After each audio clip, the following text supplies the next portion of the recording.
I'm going to start today's session with a pertinent question. Listen carefully and attentively, okay? Are you lazy?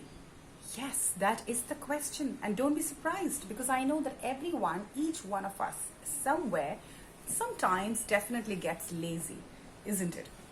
Well, the best way to start today's topic is to rate yourself on a scale of 1 to 10, where if you rated yourself a 10 would imply that you are not lazy at all. And if you rated yourself a 1, which means you're super lazy. So give yourself an honest rating because that's what the topic is all about today. Hi, a very, very warm evening to all of you. I am Kamil Nair, your life coach, psychotherapist, and a published author. It's my job to coach you, so therefore I thought, why not bring up this topic of whether you're lazy or not and coach you on getting better in this area. So let's begin by understanding what being lazy is.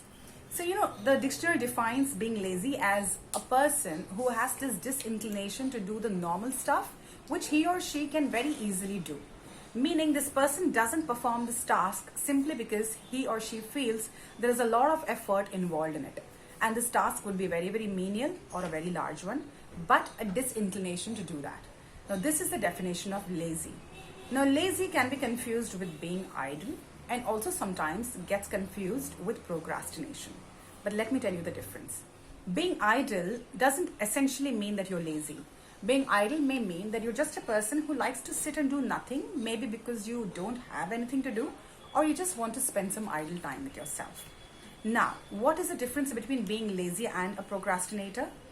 Now, procrastination means in your list of tasks to do, there is something which is a daunting task and therefore you try to put this off by pushing it off for later.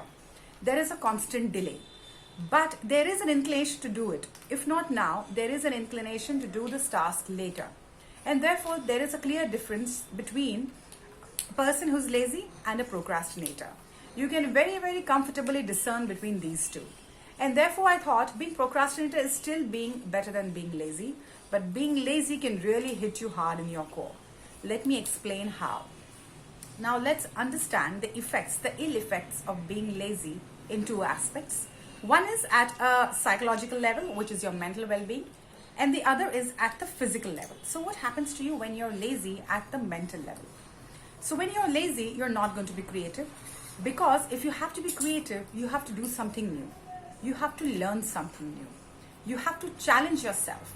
You have to get out of your comfortable space and do something new. And when you do something new, you feel challenged. When you feel challenged, you stimulate your brain. You use all your creative juices to try and come up with something interesting and exciting.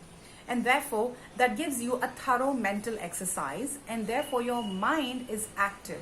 Your brain and your gray matter is solid. It is growing. But when you don't do anything creative, you don't learn anything new, you lack this ability to, develop your innate creative skills, and therefore you become rigid to change, you become inflexible, and most often when you're rigid to change and inflexible, you become a very, very fearful and an anxious person. Anything known or anything new gets thrown at you, and you don't like that. You don't like to challenge yourself. So that's how it is important to overcome your laziness in order to stimulate your brain and give it a good mental exercise. Now let's look at what laziness does to you at a physiological level. Now, being lazy, what does it mean at a physical level? It means that you plonked yourself on a sofa and just watching TV and whining all your time. Am I connecting with someone out there who's listening to me right now?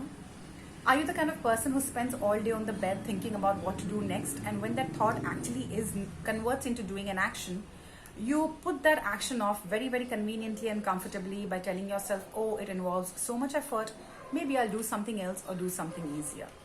Well, if you're that kind of a person, then let me tell you this. Laziness is going to bring a lot of ill effects on you. First and foremost, it's going to turn you very, very obese, very, very unhealthy. And when that happens, your bones and your muscles are going to develop into lots of painful areas and painful zones where you will experience this constant aches and pains and soreness everywhere. Don't be surprised, because this is all an outcome of being lazy. Now, if you're someone who's been lately feeling the pain, even when you're not overweight, then let me tell you this. This is simply because you are not giving that small little adequate exercise your body needs from time to time. If you don't exercise those muscles, if you don't exercise that brain, if you don't exercise those bones, how is this beautiful mechanism called the human body going to function? And therefore, it is in your hands to bring about a change and progress in your life today.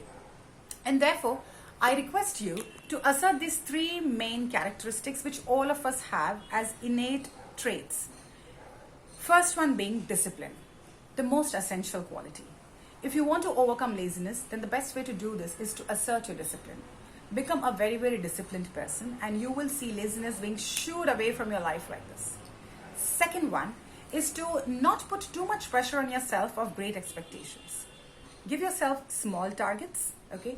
Take small steps and go all out by achieving these small steps, and that's what is going to take you to the larger goal. The next one, and the most essential one, is to stay motivated. Very, very important quality. You have to constantly keep yourself motivated. And the best way to do that is to remind yourself of your old accomplishments, of your old victories, your accolades or wins that made you feel so happy and joyful. Remind yourself about all the great feelings you achieved and accomplished, and see how you feel motivated instantly. Now, how are you going to perform or get over your laziness? Simply by doing the small task. Try and today make a to-do list, a list of all the things that you should do in order to overcome your laziness. Now remember to factor these 3 or 4 points in your list. Like I said a little while ago, convert your larger tasks into small tasks. Work on them effectively. As you start working on them effectively, remind yourself to stay motivated by reminding yourself of your small victories or the large ones. And last but not the least, remember to reward yourself from time to time.